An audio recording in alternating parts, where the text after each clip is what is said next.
to negative consequences. And then the second thing is to think of it at the societal level. I do think that most digital technology is under-regulated.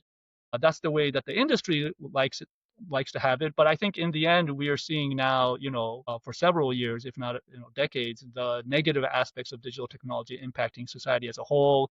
We've seen things like the Cambridge Analytica scandal and Facebook, where even our politics and our democracies are now being affected in negative ways through digital technology. And I think good regulation is probably the best way to address that.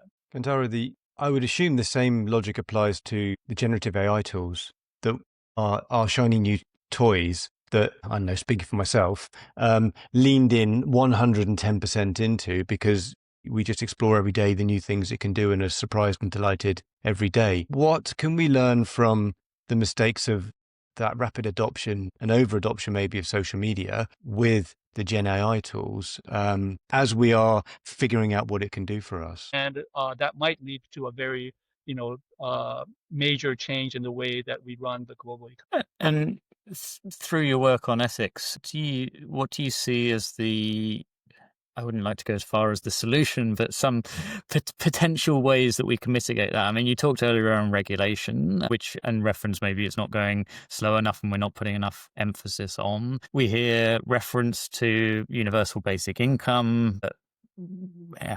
How feasible that is short term, I don't know. And then you sort of layer on that a lot of these things are on exponential curves, and we're notoriously bad at predicting the impact of one exponential curve, let alone many interplaying off each other. So what have you sort of explored as potential ways that we can create the positive future rather than amplifying the disparity that may be there today? Right.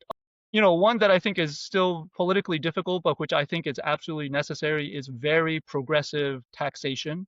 Progressive taxation means that wealthier people get taxed at a much higher percentage, not just in terms of absolute amounts, but in terms of relative amounts than people who are earning much less. And I think the sooner we start doing that, the more we are on a road to practice what universal basic income might look like. All right. So, at least I live in the United States. In the United States, we generally, economists will tell you, we have a very regressive taxation system.